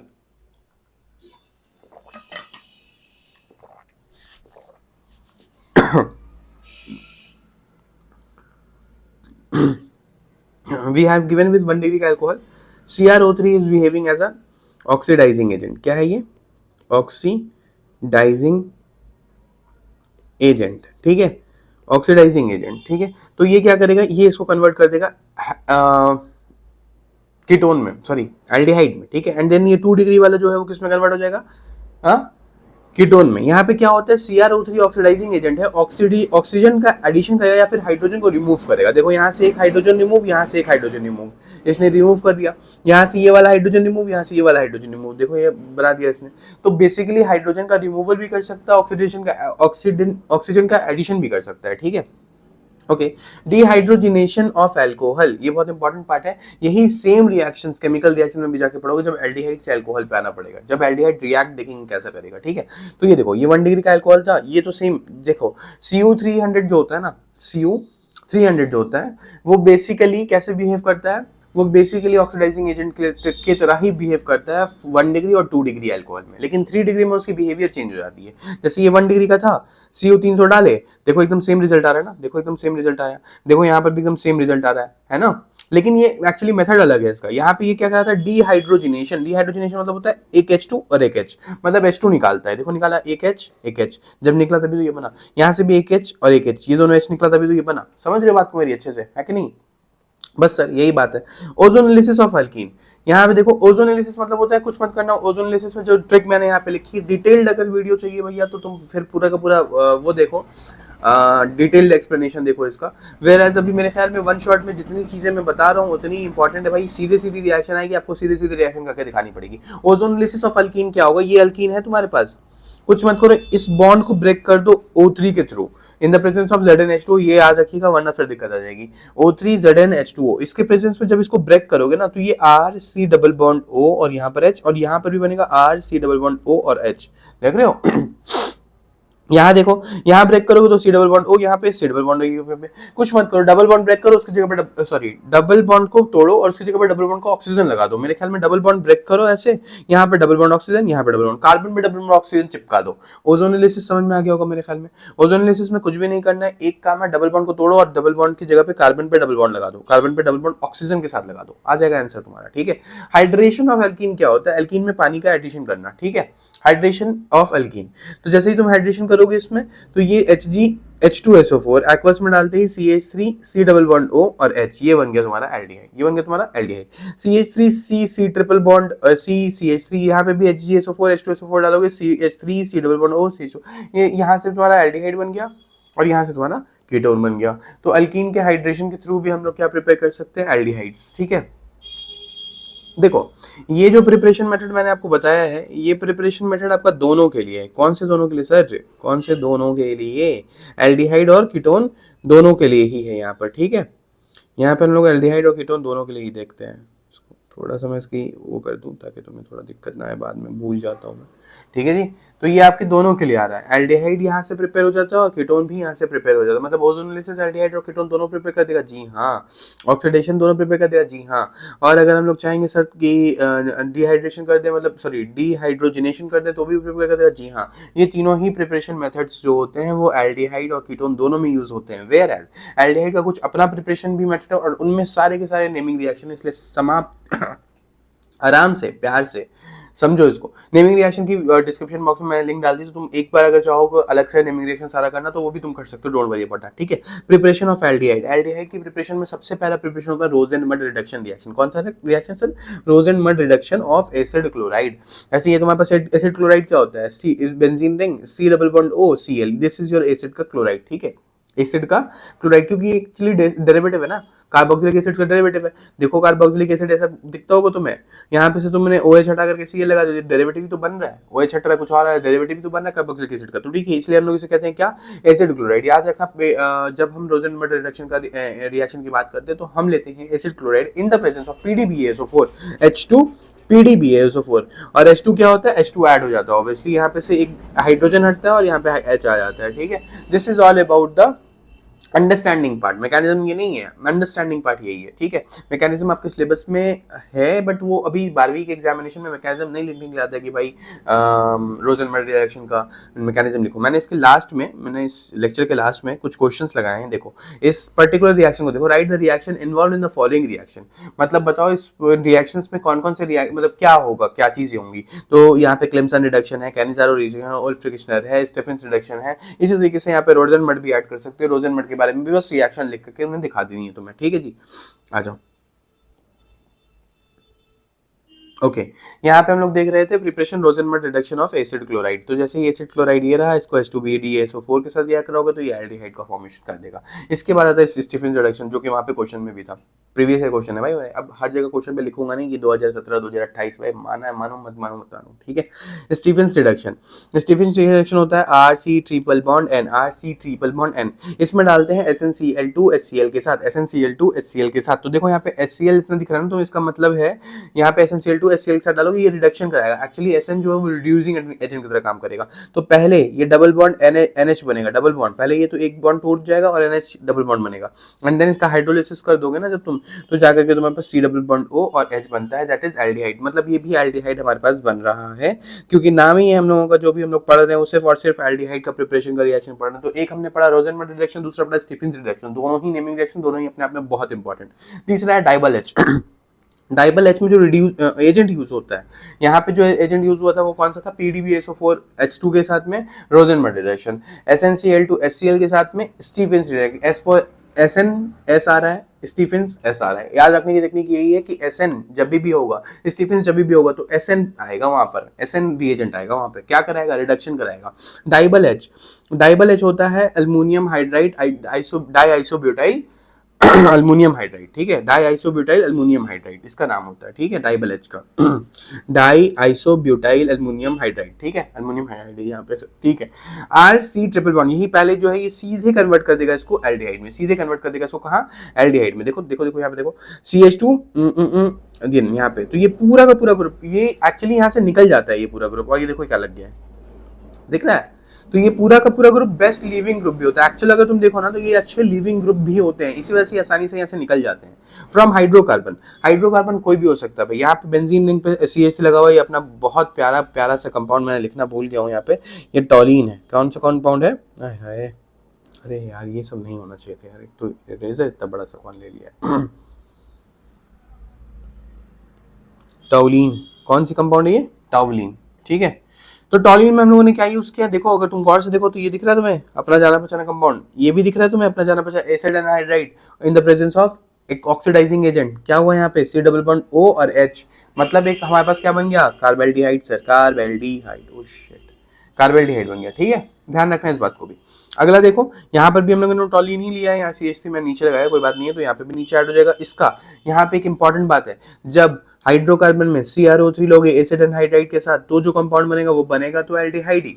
लेकिन अगर इसी सेम कंपाउंड को तुमने CrO2 Cl2 के साथ, कार्बन सल्फाइड के साथ क्रोमियम के क्लोराइड के ऑक्साइड के साथ अगर लिया होगा, तो यहाँ पे इस रिएक्शन का नाम हो जाएगा इटार्ड रिएक्शन। अगेन ये भी नेमिंग रिएक्शन उन्होंने बहुत छुपे टाइप से कर दिया, इसको बहुत इंपॉर्टेंट नेमिंग रिएक्शन आपकी होती है ये। इसमें आपको बस डिफरेंस क्या है, इसमें आपका डिफरेंस बस इतना सा है कि यहाँ पे जो जो एजेंट यूज हो रहा है वो अलग हो रहा है ऊपर वाले रिएक्शन से। अगर तुमने मान लो क्रोमियम ऑक्साइड यूज किया है in the presence of acid chloride acid anhydride, तो वो जो बनाएगा वो बनाएगा 100% एल्डिहाइड ही। बट अगर इसकी जगह तुमने रिएजेंट चेंज करके कार्बन सल्फाइड वाला रिएजेंट यूज कर लिया, तो ये क्या बनाएगा, ये बनाएगा ऑब्वियसली एल्डिहाइड ही, बट इसका नाम होगा इटार्ड रिएक्शन। तो अब तक अगर देखो तो प्रिपरेशन ऑफ एल्डिहाइड में 4 नेमिंग रिएक्शन तुमने पढ़ ली, कौन कौन सी, Rosenberg reduction reaction PDBASO4, Stephens reduction reaction SnCl2 HCl के साथ बनाएगा दोनों एल्डिहाइड ही। अच्छा, रोजेनबर्ग रिडक्शन कहां से स्टार्ट हो रहा है, रोजेनबर्ग रिडक्शन स्टार्ट हो रहा है सर एसिड के डेरिवेटिव के साथ। तो एसिड का डेरिवेटिव याद रखना, सबसे प्यारा डेरिवेटिव होता है एसिड का क्लोराइड, ठीक है। उसके बाद हम लोगों ने देखा था स्टीफेंस रिडक्शन रिएक्शन में हम लोग RC ट्रिपल बॉन्ड N लेते हैं, मतलब साइनाइड ग्रुप साइनाइड ग्रुप लेते हैं। इसके बाद एक और नेमिंग रिएक्शन पड़ी डाइबल H की, डाइबल H में भी साइनाइड लेते हैं। डाइबल H होता अलग रिएजेंट है, SnCl2 होता अलग रिएजेंट है। डाइबल H का फुल फॉर्म अगर कोई पूछ रहा है तो डाई आइसोब्यूटाइल अल्मोनियम हाइड्राइड होता है, याद रखना इस बात को, डाई आइसोब्यूटाइल अल्मोनियम हाइड्राइड, ठीक है, गुड। एंड देन यहाँ पर देखो हाइड्रोकार्बन के अंदर में हम देखें तो अगर नॉर्मल कर रहे हैं CrO3 के साथ एनहाइड्राइड के प्रेजेंस में, तो उसका कोई नेमिंग रिएक्शन नहीं है। वेयर एज अगर तुमने कार्बन सल्फाइड ले लिया है और in the presence of chromium के रिएक्ट करा रहे हो, तो वो कहलाएगा तुम्हारा इटार्ड रिएक्शन। होपफुली ये क्लियर होगा। आगे जो एक और नेमिंग रिएक्शन है, एल्डिहाइड में भर के नेमिंग रिएक्शन दी गई है यार, 6 नेमिंग रिएक्शन है। ये रहा तुम्हारा सिर्फ और सिर्फ बेंजीन, इसको तुमने कार्बन मोनोऑक्साइड HCl AlCl3 और CuCl2 के प्रेजेंस में रिएक्ट कराया होगा किसी के भी प्रेजेंस में, तो ये बेंजीन का कार्बेल्डिहाइड बन जाता है, तो दीज आर द, इसका नाम होता है Gattermann Koch reaction. These are the very important naming reactions of aldehyde. अगर नेमिंग रिएक्शन उन्हें पूछना है ना, मुद्दा फिक्स है भैया, वो पूछेंगे तुमसे कौन सा रिएक्शन, नेमिंग रिएक्शन इस चैप्टर का कौन सा, Gattermann Koch reaction, Stephens reduction reaction, PDBASO4 वाला रोजेनबर्ग रिडक्शन रिएक्शन, ठीक है, di isobutyl aluminium hydride Etard reaction, कुछ भी पूछ सकता है। तो जो भी बच्चा इस लेक्चर को करके जाएगा उसे सबका सब रिएक्शन याद होगा। रिएक्शन याद करना आपका काम है, लिख करके याद करिए रिएक्शन, और क्वेश्चन सवाल सीरीज से करिए, तो आइडिया हो जाएगा किस टाइप के क्वेश्चन आ रहा है। और मैंने ऑलरेडी कह रखा है सारे बच्चों से कि 500 सब्सक्राइबर पे आप लोगों को एक तोहफा भी मिलेगा, ठीक है। तो उसके लिए तो थोड़ा आगे आना पड़ेगा। प्रिपरेशन ऑफ कीटोन क्या होता है भाई, देखो सबसे इंपॉर्टेंट बात है, आप कीटोन से नाइट्राइल, सबसे पहले हमारे पास नाइट्राइल प्रेजेंट होगा, C ट्रिपल बॉन्ड N, ठीक है। इसमें जो कार्बन का ये वाला बॉन्ड जब ये अटैक करता है ना, तो ये वाला बॉन्ड इस पे आ जाता है, जिसकी वजह से यहाँ पर एक चार्ज का क्रिएशन होता है। किसका क्रिएशन होता है, चार्ज का क्रिएशन होता है, ठीक है। यहाँ पे एक्चुअली हम लोगों ने इसे ग्रिग्नार्ड रिएजेंट से रिएक्ट कराया है। Grignard reagent will break out C6H5 MgBr positive, ठीक है। अब यहाँ पे क्या होगा, जैसे ही इसने अटैक किया तो एन पे नेगेटिव आएगा और नेगेटिव के साथ MgBr आ जाएगा, तो ये वाला कुछ ऐसा कुछ बन रहा होगा इसका इंटरमीडिएट। ठीक है, ये बना। अब जब हम इसके ईथर के प्रेजेंस में होता है ये रिएक्शन, किसके प्रेजेंस में होता है, ईथर के रिएक्शन प्रेजेंस में, और जैसे ही इसे हीट करोगे ना भाई मेरे, तो यहाँ से ये पूरा कंपाउंड हटेगा और C डबल बॉन्ड O लग जाएगा। क्या लग जाएगा, C डबल बॉन्ड O। इसको कहते हैं 1 phenyl propane on, propane 1 on. ठीक है जी, नेक्स्ट आ जाओ। From acyl chloride, acyl chloride ये रहा तुम्हारे पास असाइल क्लोराइड। इसमें क्या होता है, यहाँ पे हमारे पास R2CD होता है। अब इंपॉर्टेंट बात ये होती है कि कुछ बच्चों को समझ में नहीं आता कि सर R2CD फॉर्म कहाँ से हुआ। देखो, सबसे पहले R2CD फॉर्म करने के लिए हम ग्रिग्नार्ड रिएजेंट को रिएक्ट कराते हैं कैडमियम क्लोराइड के साथ में। ठीक है, जैसे ही वो रिएक्ट करता है तो R2CD बनाता है और 2 MgR ये अलग हो जाता है। ठीक है, देखो जैसे एग्जाम्पल है CH3 MgBr CdCl2 होता है, तो ये CH3 2 और CD बन जाता है, ये CH3 2 यहाँ जैसे R2 CD, तो CH3 2 CD। अगर ये C2H5 होता तो C2H5 2 CD, इस तरीके से ये बन जाएगा। और जब इसको तुम रिएक्ट करा दोगे फाइनली एसिड क्लोराइड के साथ में, तो ये बना देगा क्या, कीटोन।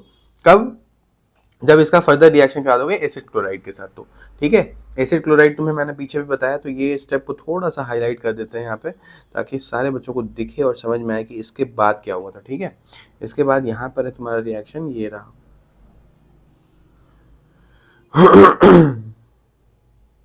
भाई ये आप देख लेना यार अपना।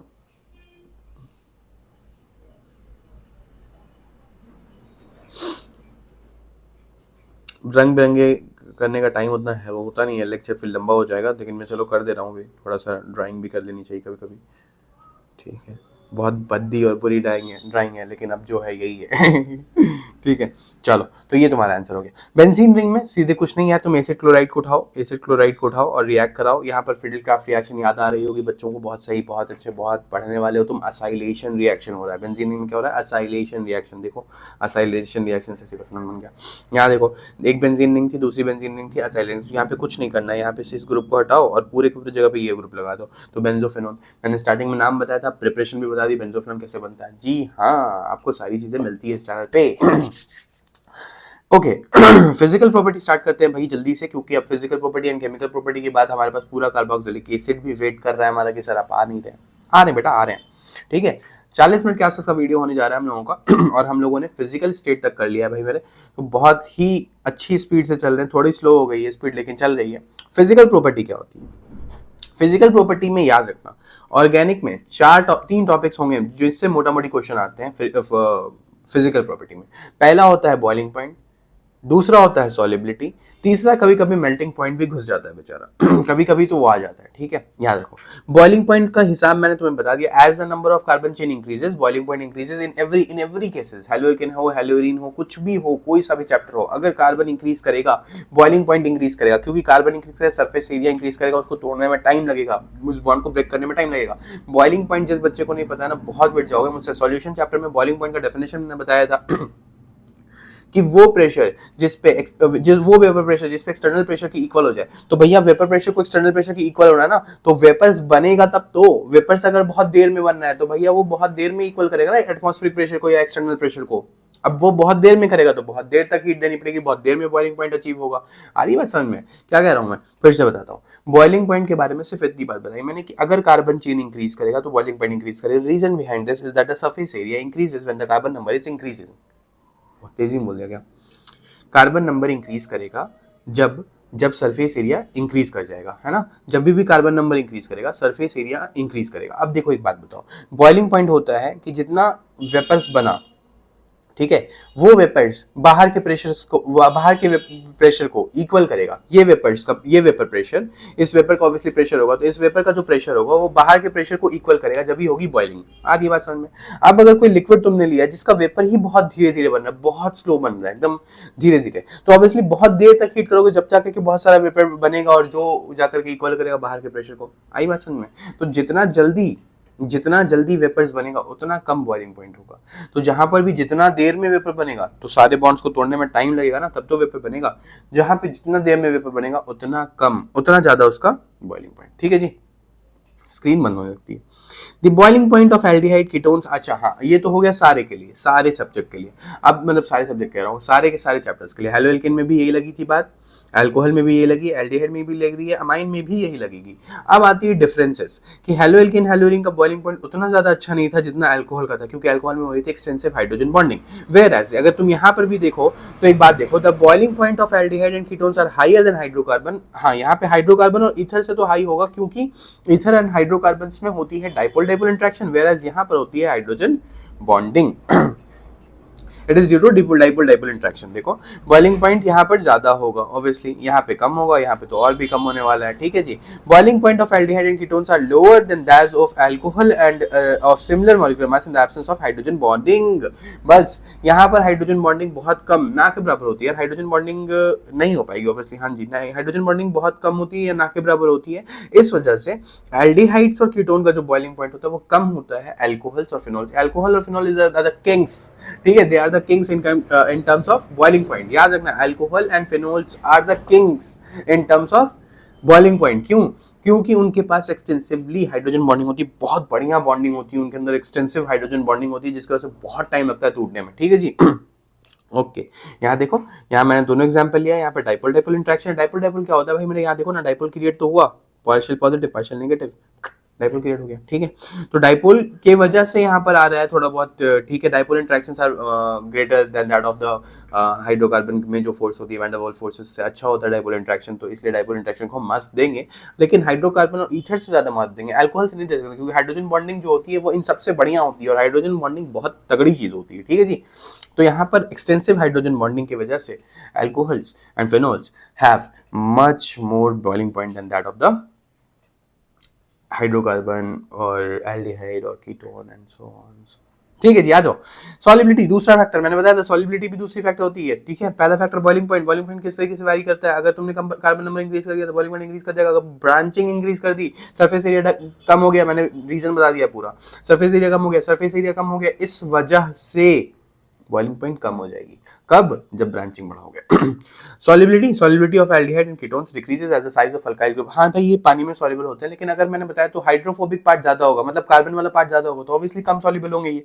ठीक है, जैसे methanol, ethanol, propanol, they are miscible in water, miscible with water, मतलब ये वाटर में सॉल्युबल होते हैं। Whereas these are the, this is because of the hydrogen bond with water. ठीक है, वेयर एज जो हायर लेवल के होंगे वो नहीं होंगे सॉल्युबल। ओके, यहाँ पे थोड़ा सा मैं ऐसे नीचे कर देता हूँ, इतनी बड़ी सी शीट मैंने यहाँ लगाई हुई है। कुछ क्वेश्चन ऐड कर लेना, जो भी बच्चे प्रिंट निकाल रहे हो ना, इन जगहों पे क्वेश्चंस वगैरह ऐड कर लेना, तो अगर तुम्हें पेज बचती करनी है तो। वैसे इसको और थोड़ा नीचे कर दिया जाए तो बेटर रहेगा। तो भैया, तो मैंने नीचे भी कर दिया और थोड़ा साइड में भी कर दिया। कभी कभी होता है कि वो नहीं आ पाता है प्रिंट सेम पेज पे। ठीक है, तो अब आ जाएगा सारा कुछ। यहाँ पर भी थोड़ा सा कर देता हूँ, बाकी मैं अब मॉडिफाई करवा दूंगा टीम से। ठीक है, तो ये तुम्हें चीज़ें अच्छे से मिल जाएंगी ताकि तुम्हारा कोई भी तरह का नुकसान ना हो। दिस ठीक है जी। ओके, केमिकल रिएक्शन में सबसे पहले न्यूक्लियोफिलिक एडिशन रिएक्शन। यहाँ पे न्यूक्लियोफिलिक सब्स्टिट्यूशन रिएक्शन नहीं है, एडिशन, मतलब न्यूक्लियोफिल ऐड होगा, कुछ निकलेगा नहीं जी। देखो कैसे, R C double bond O H था, इसको तुमने एक न्यूक्लियोफिलिक साथ रिएक्ट कराया। देखो मैं मैकेनिज्म बताता हूँ, मैं मैकेनिज्म मुझे बहुत पसंद है इस चैप्टर की भैया। R C double bond O और एच, यहाँ पे जब एक न्यूक्लियोफिल आएगा, nucleophile will attack to this carbon and ये ऊपर जाएगा, जिसकी वजह से क्या होगा, आर सी ओ नेगेटिव। यहाँ पर H था, यहाँ न्यूक्लियोफिल लग गया, इसको हम लोग हाइड्रोलिसिस कर देंगे H2O के साथ में। जैसे ही हाइड्रोलिसिस करोगे यहाँ पे H लग जाएगा, खत्म बात, ये पूरा का पूरा कंपाउंड तैयार। कुछ भी सब्स्टिट्यूट नहीं हुआ। देखो वही हुआ है ना। यहाँ पे क्या रखना है, यहाँ पे एक इंटरमीडिएट बनता है जिसको कहते हैं टेट्राहेड्रल इंटरमीडिएट। क्या बनता है यहाँ पे? Tetrahedral intermediate. इसके बाद H पॉजिटिव में डाल देंगे सब। रिएक्टिविटी भाई मेरे याद रखना, aldehydes are much more reactive than that of the ketone. Why? The reaction, the explanation behind that is this. ठीक है, यहाँ पे देखो, यहाँ पे जो, ओहो ये बहुत प्यारा एक्सप्लेनेशन है, इसलिए मैंने कुछ लिखा नहीं है, इसको मैं एक्सप्लेन करूंगा आप लोगों को। एक्सप्लेनेशन लेक्चर देने में मजा आ जाता है, राइट? देखो, हट जा यार, हट जा। कभी कभी ना आईपैड हैंग कर जाता है। क्या बोल रहे हो सर, आप एप्पल के अगेंस्ट बोल रहे हो? छोड़ो यार apple. Okay, come to this point. देखो यहाँ पे बहुत आराम से समझना, मैं कह रहा हूं कि ये ज्यादा रिएक्टिव होता है एल्डिहाइड। ठीक है, एल्डिहाइड ज्यादा रिएक्टिव होता है। मैं स्टेबिलिटी की बात नहीं कर रहा हूं, मैं कह रहा हूं स्टेबल, सॉरी, एल्डिहाइड रिएक्टिव ज्यादा होता है। क्यों? समझो, देखो यहाँ पे, जब यहाँ पे हम लोगों ने देखा R C double bond O, R C sir कौन सी गाड़ी की?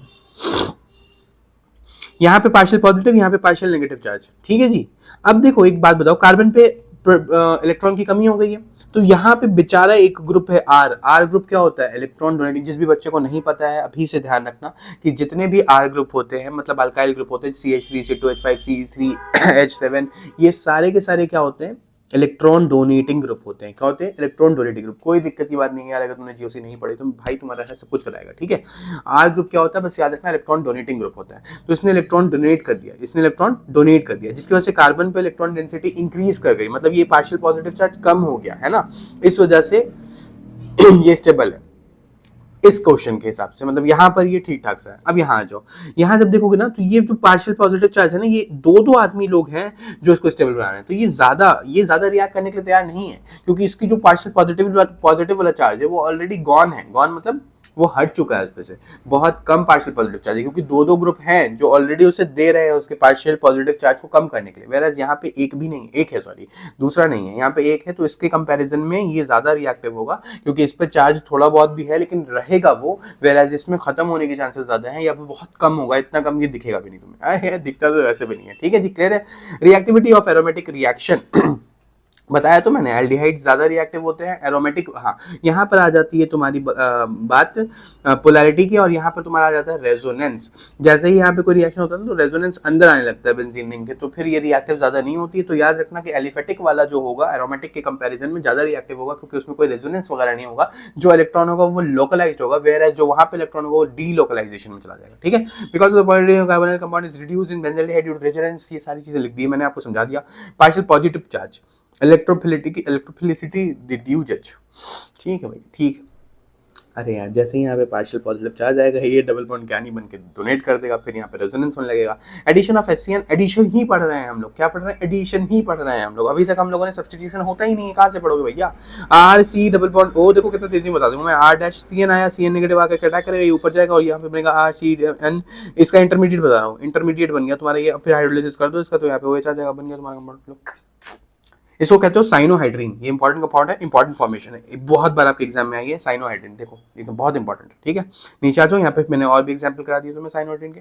Next, addition of sodium hydrogen sulphate. Sodium hydrogen sulphate होता है NaHSO4 SO3, sodium hydrogen sulphate. अब सोडियम हाइड्रोजन सल्फेट को हम लोग ऐसे, क्योंकि सॉल्ट है, ऐसे लिख सकते हैं, बिल्कुल लिख सकते हैं सर। अब यहाँ पर क्या होगा कि यहाँ पर अटैकिंग होगी, जैसे ये C डबल बॉन्ड हो याद है, ठीक है। तो यहाँ पे जो है ठीक है, यहाँ पे जब ये अटैक करेगा तो ये बनाएगा RC डबल बॉन्ड O, और यहाँ पर ऑक्सीजन पे नेगेटिव और Na पॉजिटिव चार्ज, ठीक है। और देन यहाँ पे लग जाएगा SO3H। SO3H तो है ही, SO3H ये वाला कंपाउंड पूरा यहाँ पे, ठीक है।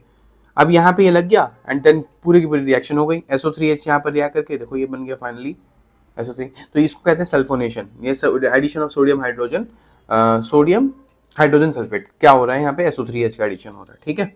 एडिशन ऑफ ग्रिग्नार्ड रिएजेंट, भाई ग्रिग्नार्ड रिएजेंट तो और सिंपल है। ग्रिग्नार्ड रिएजेंट में ये नेगेटिव आयन बना, ये इसने अटैक किया यहाँ पर, ये ऊपर गया और फिर ये आके यहाँ अटैक हो गया और यहाँ पे से OH बन गया, तो ये लगो, ये तो पहले इंटरमीडिएट बन गया। फर्दर इट डिपेंड्स, अब आगे क्या होगा ये डिपेंड करेगा भाई। यहाँ पर अगर OH होगा तो ये फिर बना लेगा OH, अगर आगे कुछ और सॉल्ट वाला होगा तो कुछ और बन जाएगा, मतलब ये डिपेंड करता है, क्वेश्चन में दिख जाएगा किस टाइप से डिपेंड करता है क्या बनता है, ठीक है। नेक्स्ट है addition of alcohol. Addition of alcohol क्या है? RC डबल बॉन्ड OH को ROH के साथ डाल दो, यहाँ पे ये अटैक करेगा, ये ऊपर जाएगा, तो ये तो भाई देखो ये वही तो होगा, एसिटल और हेमी एसिटल का फॉर्मेशन होगा। देखो देखो यहाँ पे जब ऐड हो गया H, ठीक है, ये COR और यहाँ पर OH, ठीक है, तो ये बन गया तुम्हारा अपना कंपाउंड जिसको कहते हो तुम हेमी एसिटल। हेमी एसिटल को फिर से रिएक्ट करा दूंगा ना ROH के साथ, तो फिर से यहाँ पे से H2O निकाल दो, तो ये बना देगा एसिटल। तो एसिटल और हेमी एसिटल तुम्हें बनाने आना चाहिए, बस इतनी सी बात है, नो बकवास है, ठीक है। Addition of ammonia and its derivative. Ammonia होता है क्या? NH2Z, इसको Z क्या है? Z is the derivative. NH3 होता है अमोनिया, इसमें से NH2 और X लिख दो तो ये हो गया अमोनिया का कोई डेरिवेटिव। जैसे वहाँ पे कार्बोक्सिलिक एसिड होता है C double bond O OH, लेकिन अगर OH की जगह पे C डबल बॉन्ड O और Cl लगा दो तो ये एसिड का डेरिवेटिव है, दैट इज एसिड क्लोराइड। वैसे यहाँ पर ये डिफरेंट डेरिवेटिव्स होंगे, डिफरेंट नाम होंगे उनके, ठीक है। तो RC double bond O R' यहाँ पे होता क्या है? यहाँ से भी H2O ही रिमूव होता है और उसकी वजह से बनता है इस तरीके का कुछ कंपाउंड। जैसे कुछ सवाल मैंने यहाँ पे लिए हैं और बहुत इंपॉर्टेंट नेम वाले रिएक्शंस हैं ये। देखो ये तुम्हारा कीटोन है, इसने NH3 के साथ रिएक्ट किया तो ये बनाता है आइमीन। क्या? AIMINE। ये कंपाउंड NH2R के साथ रिएक्ट करेगा, तो ये क्या होगा, NH2R, ये R, ये C double bond N R और फिर ये R डैश, तो ये सब्सटीट्यूटेड अमीन हो गया यहाँ पे, क्योंकि देखो ना यहाँ पे R है, यहाँ पे H था, तो ये सब्सटीट्यूटेड अमीन हो गया ना, कुछ भी लगा सकते हो, CH3 C2H5 कुछ भी, तो ये सब्सटीट्यूटेड हो गया। यहाँ इंपॉर्टेंट है भैया, ये आता है आपसे एग्जाम में पूछा जाता है, R double bond R dash C double bond O R NH2 होता है हाइड्रोजीन, तो बनाएगा ये R C double bond N NH2 R dash, ये होता है हाइड्रोजोन। ये क्या होता है, हाइड्रोजोन। और ये है तुम्हारा 2,4-DNP टेस्ट, 2,4-DNP टेस्ट, या फिर कह सकते हो 2,4-डाइनाइट्रोफेनाइल हाइड्रोजीन। यहाँ पीछे तुमसे रिएक्शन में कंपाउंड पूछा गया था, तो ये याद रखिएगा, ये है आपका 2,4-DNP, 2,4-DNP, याद रखना इस बात को, ठीक है। तो RC डबल बॉन्ड यहाँ पे से रिएक्ट करेगा, तो ये बनाएगा NH और लग जाएगा यहाँ पर, ये तो एज इट इज रह जाएगा तुम्हारा, है ना। देखो गौर से अगर तुम देखोगे ना, तो देखो C डबल बॉन्ड यहाँ पे से ये हट रहा है, और ये वाला N आकर के यहाँ पे लग जा रहा है, इस H2 को हटा दे रहा है, H2 को हटा दो, ये वाला N आके यहाँ लग जाएगा, N लग गया, NH, है ना। बता दिया है मैंने, करना कुछ नहीं है, यहाँ से H2O निकालो ना भैया, टेक्निक बता रहा हूँ बस, टेक्निक यही है कि यहाँ से H2O निकाल दो, बाकी रिएक्शन तुम्हारे अपने हाथ में। रिडक्शन, अब आते हैं रिडक्शन में, बहुत इंपॉर्टेंट बात है यार। देखो अगर रिडक्शन जैसे ही एल्डिहाइड या कीटोन का रिडक्शन करोगे तो क्या होगा, अगर एल्डिहाइड होगा रिडक्शन करोगे NaBH4 यूज करेंगे, LiLH4 नहीं यूज करते थे, महंगा होता था। NaBH4 is the best in case of aldehyde to alcohol. 1 degree का एल्डिहाइड लिया है, NaBH4 डाला है, अल्कोहल बन गया है 1 डिग्री का।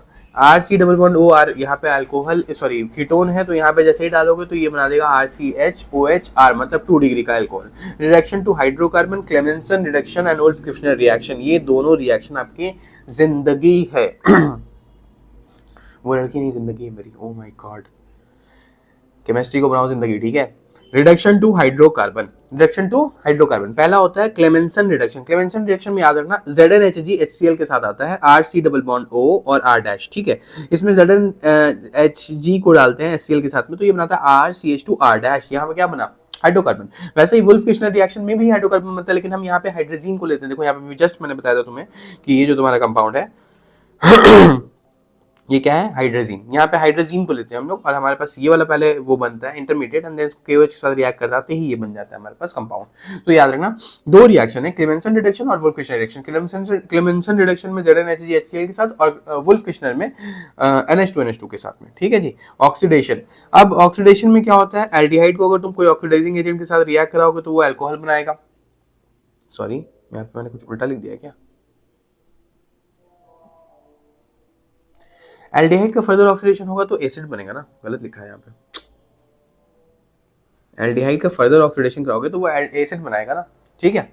वेरएस कीटोन कुछ भी नहीं बनाएगा, देखो कीटोन कुछ भी नहीं बनाएगा, क्योंकि कीटोन फर्दर ऑक्सीडाइज नहीं हो सकता है। तो यहाँ पे हम ऑक्सीडाइजिंग एजेंट के बारे में बात कर रहे हैं, तो HNO3, KMNO4, K2Cr2O7 और इन दोनों के अलावा, ये तो तुम्हें पता होगी, ये तो तुम्हें पता होगी, लेकिन टॉलेंस रिएजेंट, फेलिंग्स रिएजेंट तुम्हें नहीं पता होगा। तो टॉलेंस रिएजेंट और फेलिंग्स रिएजेंट क्या है, तो सबसे पहले देखो टॉलेंस टेस्ट क्या होता है। टॉलेंस टेस्ट से पहले टॉलेंस रिएजेंट होता है NH4OH और AgNO3। भाई मेरे याद रखना बहुत इंपॉर्टेंट है, आएगा एग्जाम में श्योर, उल्टा सीधा घुमा के क्वेश्चन आएगा कि सुनील ने ये किया, सुशील ने वो किया, एंड कुछ हो गया, ठीक है। क्वेश्चन के लिए सवाल सीरीज में जाओ, वहां पे कुछ ना कुछ क्वेश्चन ऐसे मिलेंगे जो कि स्ट्रेट फॉरवर्ड इस टॉपिक से होंगे, ठीक है।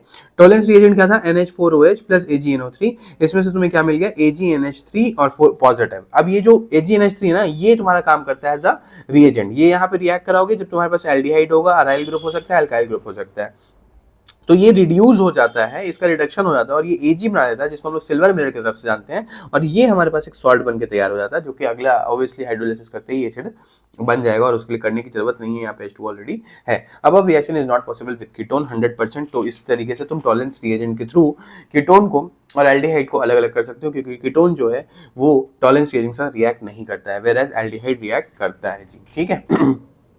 आई गेस टॉलेंस रिएजेंट समझ में आ गया होगा। फेलिंग्स टेस्ट जो होता है उसके अंदर में दो पार्ट होता है, एक सॉल्यूशन ए जो कि कॉपर सल्फेट ब्लू कलर का सॉल्यूशन होता है, एक सॉल्यूशन बी जो कि सोडियम पोटेशियम टेट्रेट होता है, जिसको हम रोचल सॉल्ट भी कहते हैं। प्रोनाउंसिएशन पे मत जाना, देख लेना तुम कहीं से, ठीक है।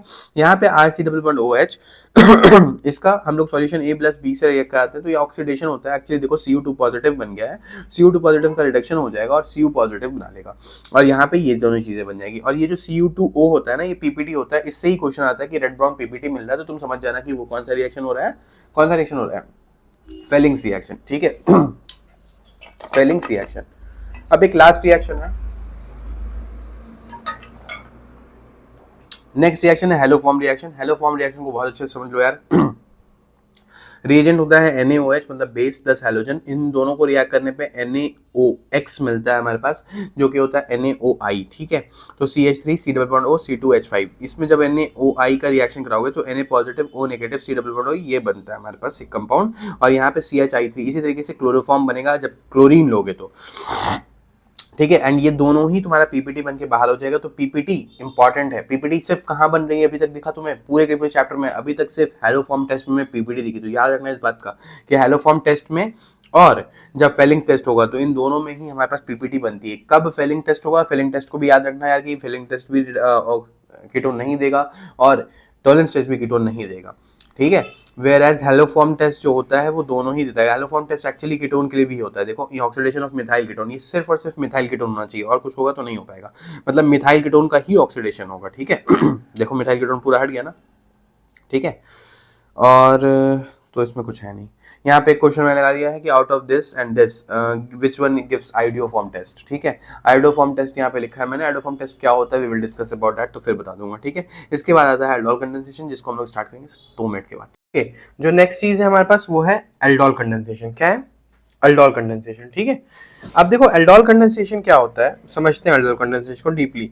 देखो जिस भी बच्चे को एल्डोल कंडेंसेशन की फुल मैकेनिज्म को समझना है वो इस वीडियो के डिस्क्रिप्शन में मैं थोड़ी देर में लगा दूंगा, ठीक है। वो मैंने एक अलग से पार्ट में ले लिया क्योंकि बहुत लंबा हो जाता है फिर, तो वो यहाँ पे ऐड नहीं कर सकते हैं ना। वन शॉट मैंने प्रॉमिस कर रखा है 1 आवर और 1 आवर 15 मिनट्स के आसपास का ही करेंगे, तो उससे ज़्यादा लेंदी नहीं करना चाहता हूँ मैं।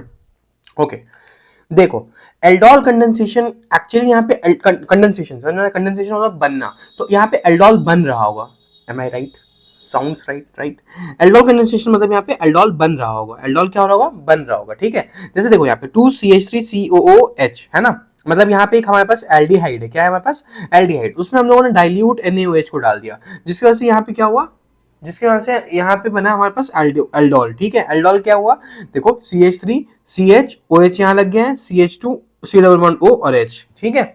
इसको कहते हैं beta hydroxy aldehyde, beta hydroxy aldehyde. अब इसमें जैसे ही तुम ये करोगे ना, हाइड्रोलिसिस करोगे इसका, मतलब जैसे ही वाटर में डालोगे तो ये क्या होता है, ये वाला पूरा का पूरा ग्रुप यहाँ से बाहर, एंड देन ये यहाँ पे डबल बॉन्ड बना देता है। डबल बॉन्ड बना देता है, this is the formation of aldol and this is called the aldol condensation reaction. I hope aldol condensation reaction clear होगी। एल्डोल कंडेंसेशन रिएक्शन में क्या होता है, जब तुम 2 मोल्स ऑफ CH3 मतलब 2 मोल्स ऑफ एल्डिहाइड लो, उसमें क्या करो, डाइल्यूट NaOH डाल दो, जिसकी वजह से यहाँ पर OH ग्रुप एड ऑन हो जाएगा और पूरा का पूरा ग्रुप ऐड हो जाएगा, ठीक है।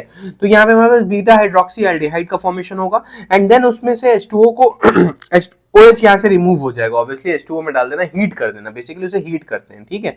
तो यहाँ पे से H2O निकल जाएगा, ठीक है। देखो H2O यहाँ से निकल जाएगा, तो ये बना देगा हमारा aldol condensation. This is called aldol condensation का दूसरा नाम होता है alpha beta unsaturated aldehyde. Alpha beta unsaturated aldehyde मतलब, या फिर तुम सीधे इसको ऐसे करो कि 2 एल्डिहाइड का ग्रुप ले लो, दोनों में से H2O निकालो, जैसे ही निकालोगे डाइल्यूट NaOH और हीट के प्रेजेंस में बन जाएगा यहाँ पे तुम्हारे पास एल्डोल का कंडेंसेशन, सीधे ये हो जाएगा, ठीक है। लेकिन अगर एल्डोल नहीं बनाना है, बीटा हाइड्रोक्सी एल्डिहाइड बनाना, तो उसके लिए पहले तुम्हें डाइल्यूट NaOH डालना पड़ेगा, जिसकी वजह से बीटा हाइड्रोक्सी एल्डिहाइड बन जाएगा, एंड देन उसे ही उसमें से वाटर निकाल देना, ठीक है। क्रॉस एल्डोल और एल्डोल दोनों चीजें पढ़नी है। एल्डोल कंडेंसेशन बता दिया मैंने। एल्डोल कंडेंसेशन में 2 सेम एल्डिहाइड ग्रुप लेते हैं, और क्रॉस एल्डोल में क्या करेंगे हम लोग, क्रॉस एल्डोल में 2 डिफरेंट एल्डिहाइड लेंगे। क्या करेंगे? 2 डिफरेंट, जैसे एक एल्डिहाइड है और ये दूसरा एल्डिहाइड है, 2 डिफरेंट एल्डिहाइड NaOH के प्रेजेंस में हीट करेंगे, तो how many product will be form the question आता है। तो पहले समझो, देखो यहाँ पे हमारे पास एक एल्डिहाइड है, यहाँ पर भी एक एल्डिहाइड है, लेकिन 2 डिफरेंट एल्डिहाइड है ना। 2 डिफरेंट एल्डिहाइड में हम लोगों ने जैसे ही रिएक्शन कराया तो कुछ नहीं, डबल बॉन्ड यहाँ पर भी वैसे ही होता है, यहाँ पर भी H2O निकालो, जैसे ये एक एल्डिहाइड का ग्रुप था तुम्हारे पास, ये भी एक्चुअली दोनों सेम ही एल्डिहाइड्स है। देखो यहाँ पे CH3 CH2 C double bond O और H, CH3 CH3 C double bond O और H, यहाँ पे 2 डिफरेंट एल्डिहाइड है। इन दोनों में से एक वाटर का मॉलिक्यूल निकाल दो, जैसे ही निकालोगे तुम्हारे पास जो चीज बनेगी वो बनेगी, these are cross aldol reaction, ठीक है। ये क्रॉस एल्डोल रिएक्शन होगा।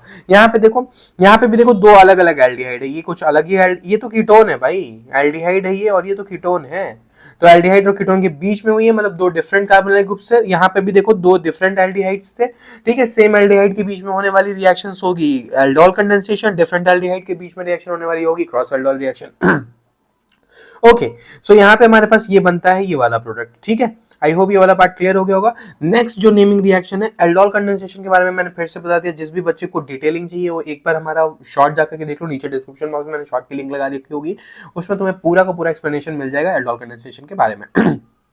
नेक्स्ट जो नेमिंग रिएक्शन है वो है Cannizzaro reaction. Cannizzaro reaction is a very important reaction. Actually Cannizzaro reaction में एक ही कंपाउंड का ऑक्सीडेशन भी होता है और इसी कंपाउंड का रिडक्शन भी होता है। This is why Cannizzaro reaction is good. Cannizzaro reaction कहीं कंगारू से रिलेटेड होती है ना, तो हाँ भैया कंगारू से रिलेटेड होती है। देखो उसके कंगारू अपने पास ही पॉकेट में अपने बेबीज को रखता है, तो वो अपने पास ही अपने बेबीज को रखता है ना, तो मतलब यहाँ पे दोनों दो दो कंगारू हो गए। दो दो कंगारू हो गए। तो यहाँ पे क्या हो रहा होगा, एक कंपाउंड हो रहा होगा जिसमें एक कंपाउंड हो रहा होगा जिसका ऑक्सीडेशन भी हो रहा होगा, उसका रिडक्शन भी हो रहा होगा, उसको क्या कहोगे, कैनिज़ारो रिएक्शन कहोगे।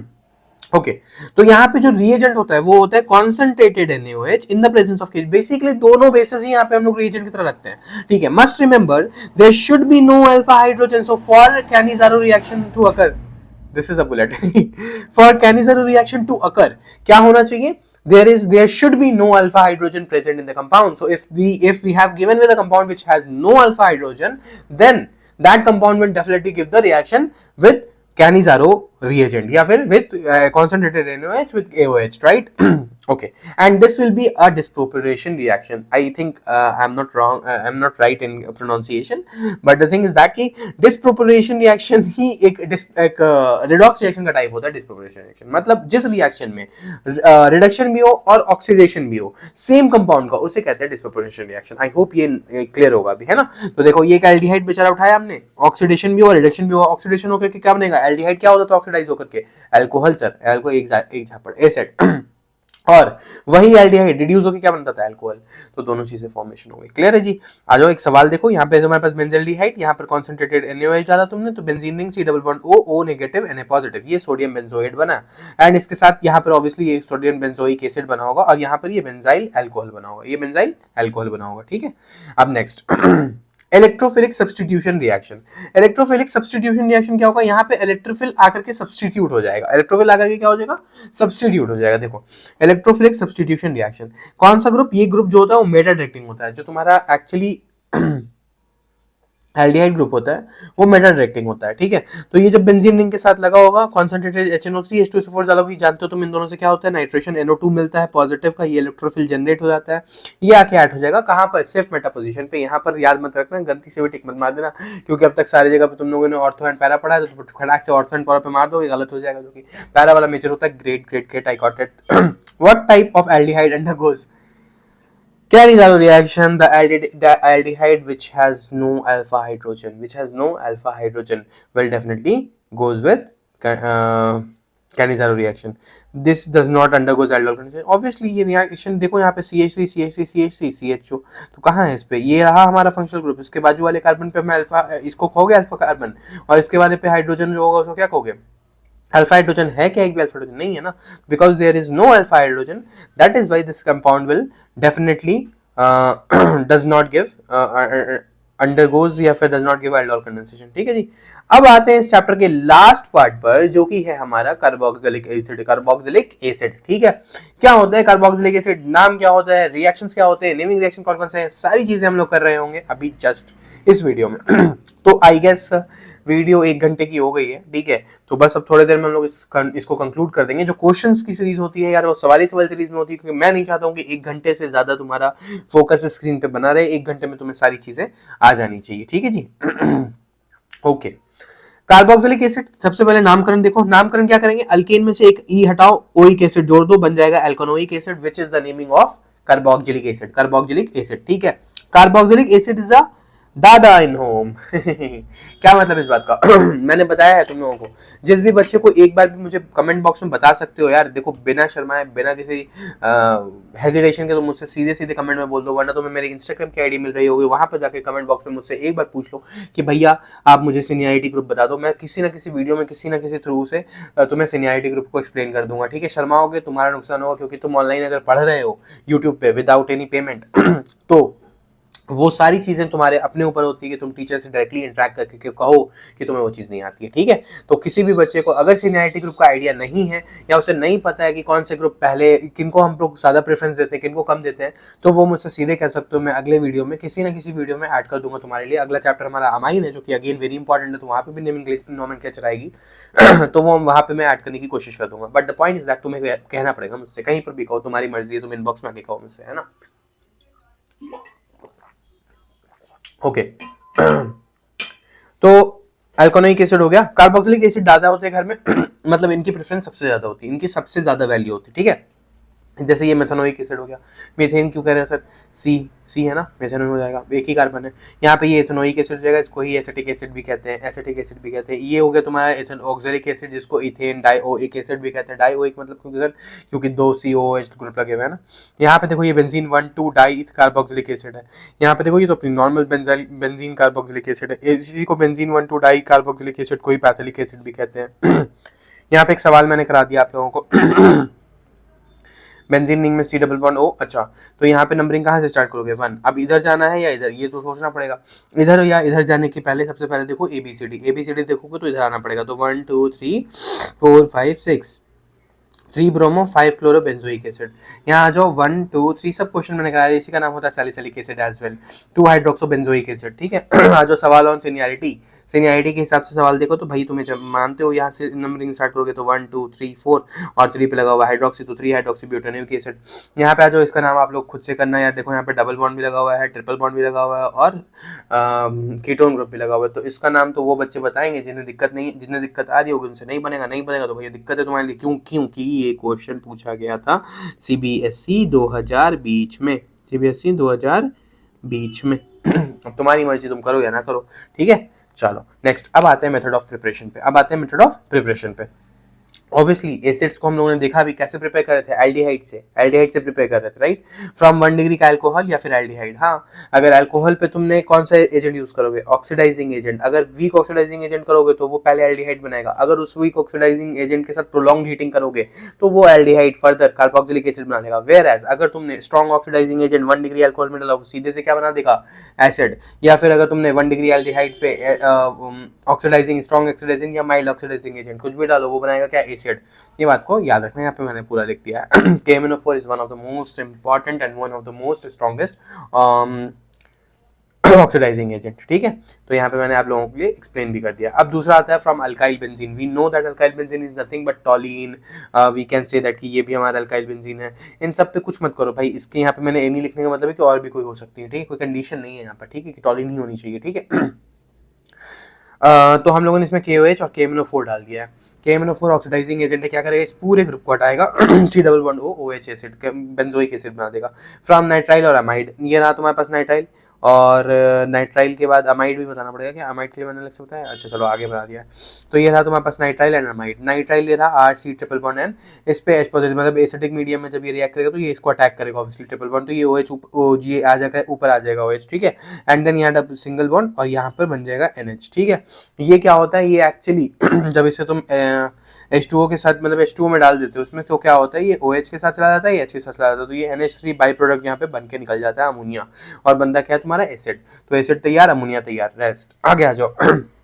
अमाइड से ही बना सकते हो यार, सीधे अमाइड से कुछ मत करो, NH2 वाला बॉन्ड तोड़ दो, इधर NH3 हमेशा दे देना, यहाँ पे बेंजोइक एसिड बन जाएगा। बन गया, ठीक है। एथेनामाइड देखो, एमाइड में भी कुछ मत करो भाई, सीधे H2O लो, H2O का OH वाला पार्ट हमेशा NH3 बनाना है तुम्हें, because that is an stable product, NH3 बनाना है। तो NH3 जब भी बनाना होगा तो जो एक्स्ट्रा H है ना OH वाला, जैसे H2O है तो H और OH, तो H कहाँ दोगे, NH3 बनाने के लिए, OH कहाँ दोगे, एसिड बनाने के लिए, बन गया, ठीक है। फ्रॉम ग्रिगनाट रीजन, ग्रिग भैया में क्या होगा, RMGX C double bond O, यहाँ पे CO2 के साथ रिएक्ट कर रहा है, तो यहाँ देखो पार्शियल पॉजिटिव पार्शियल नेगेटिव, यहाँ पे यार अटैक कर देगा, जिसका C बन जाएगा RC डबल बॉन्ड OMG। यहाँ पे कुछ मत करो, अब इसके आगे तुम्हारी मर्जी हो सकती है, जैसे यहाँ देखो, यहाँ मैंने क्या किया, H पॉजिटिव में डाल दिया, ऑब्वियसली हाइड्रोलिसिस कर दो, बन गया एसिड, यहाँ पे बन गया एसिड, यहाँ पे बाकी ये सब बाहर हो जाएगा, है ना जी। असाइल हैलाइड एनहाइड्राइड, इन सब में तो कोई बात ही नहीं करने की यार।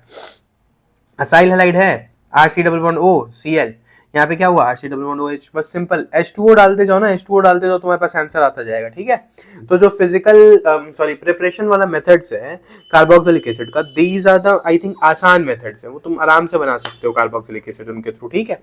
Okay, carboxylic acids are higher carboxylic acids are higher boiling point than aldehyde, ketone and even alcohols। हाँ, कार्बोक्सिलिक एसिड का जो बॉइलिंग पॉइंट होगा बहुत ज्यादा होगा, क्योंकि वहां पे बहुत अच्छी हाइड्रोजन बॉन्डिंग होती है। क्या होता, क्या कह रहा हूं मैं, बहुत अच्छी हाइड्रोजन बॉन्डिंग होती है ठीक है, due to this extensive hydrogen bonding. Solubility के बारे में अगर हम बात करें, simple aliphatic carboxylic acid having up to 4 carbon atom are miscible in water due to formation of hydrogen bond, क्योंकि वहां पे हाइड्रोजन बॉन्ड फॉर्मेशन होता है, इस वजह से बहुत बढ़िया सॉलिबिलिटी होती है उसकी as the number of carbon increases solubility decrease करेगी, हम जानते हैं हाइड्रोफोबिक पार्ट इंक्रीज कर जाएगा, तो भाई वहां पे हाइड्रोजन बॉन्डिंग कम हो जाएगी, हाइड्रोजन बॉन्डिंग कम तो सॉल्युबल कम, ठीक। सॉलिबिलिटी वाटर के बारे में बात करेंगे तो ऑब्वियसली ये ज्यादा होगा, क्योंकि यहाँ पे बहुत सारा कार्बन है। एसिडिक नेचर 100%, तुम इसे पानी में डाल दो, सीधे डालोगे, देखो ये अटैक कर रहा है, यहाँ पे बन गया H3H पॉजिटिव निकल गया, तो ये 110% क्या है, एसिड है। We know that electron withdrawing group increase the acidity, electron donating group decreases the acidity। जिस भी बच्चे को नहीं पता, अब तक 3 चैप्टर में लोगों ने यही किया, अल्कोहल्स में मैंने बहुत डिटेल में समझा दिया, तुम जाकर के देखो। Reaction involving breaking of COH bond, ठीक है, फॉर्मेशन ऑफ एनहाइड्राइड, देखो यह क्या है, यहाँ पे से एनहाइड्राइड फॉर्म हो गया, ठीक है। अनहाइड्राइड फॉर्म करने के लिए हमें क्या चाहिए होगा, हमें डिहाइड्रेशन करना पड़ेगा, डिहाइड्रेशन मतलब H2O निकालना पड़ेगा, उसके लिए कोई डिहाइड्रेटिंग एजेंट यूज करना पड़ेगा, उसका सबसे अच्छा एग्जांपल होता है कॉन्सेंट्रेटेड H2SO4, क्या, कॉन्सेंट्रेटेड H2SO4, देखो, या फिर P2O5 भी यूज कर सकते हो। इन सबसे क्या होगा, इन सबसे क्या होता है, बेसिकली पानी निकल जाता है, ठीक है। मैकेनिज्म मैंने यहाँ तुम्हें समझा रखा है पूरा, ये रिएक्शन हो गई। अच्छा, इसे बेस्ट यील्ड रिएक्शन भी कहते थे, क्यों, क्योंकि यहाँ पे SO2 और HCl जो है वो गैसेस स्टेट में होता है, वो बाहर निकल जाता है, ठीक है।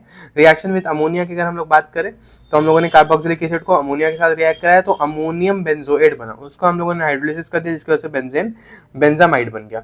एक एग्जाम्पल भी मैंने उस पर डाल दिया ताकि तुम्हें अच्छे से समझ में आ जाए। पैथेलामाइड सिंथेसिस रिएक्शन होती है, यहाँ पे पैथेलामाइड फॉर्मेशन होता है, ये याद रखिए, ये आपके नीट एग्जामिनेशन में भी बहुत बार पूछा जाता है, स्ट्रेट फॉरवर्ड, ठीक है।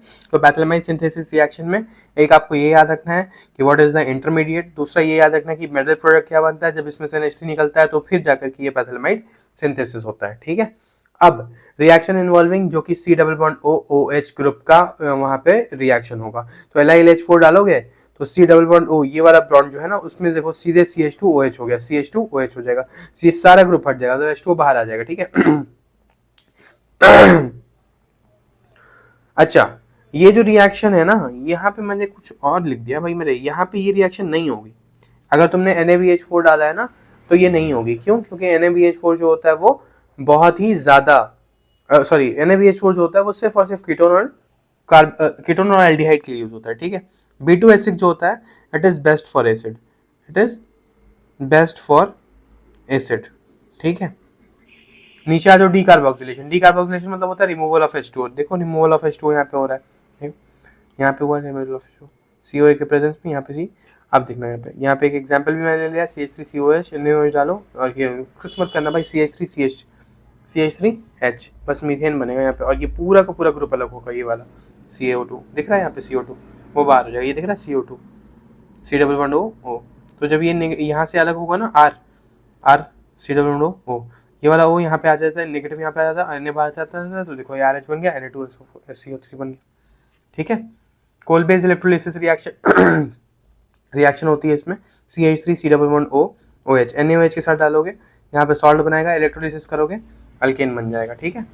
देखो वही सेम एग्जांपल है। एंड देन आते हैं हम लोग हेल्वोल्हार्ड-ज़िलिंस्की रिएक्शन, जिसको HVZ रिएक्शन भी कहते हैं। Red phosphorus in the presence of X2, this is the reagent, red phosphorus in the presence of X2, this is the reagent. तो ये डालते के साथ ये रिएक्शन हो जाएगी। इसके बाद मैंने तुम्हें कुछ क्वेश्चंस लगा करके दे दिए, इन दोनों सारे क्वेश्चंस को आप लोग कर लीजिएगा। अगर नहीं हो पाता कोई क्वेश्चन तो मुझे कमेंट सेक्शन में बता सकते हो, हम लोग नेक्स्ट पर्टिकुलर वीडियो में, इतने नोट्स तुम्हारे लिए सारे के सारे काफ़ी होते हैं भाई, नेक्स्ट पर्टिकुलर वीडियो में हम लोग मिलेंगे, जिसमें हम लोग बात कर रहे होंगे अमाइंस के बारे में नेक्स्ट, या फिर जिस भी बच्चे को डाउट रहता है तो कमेंट करके पूछ सकते हो। अदरवाइज पढ़ाई लिखाई करते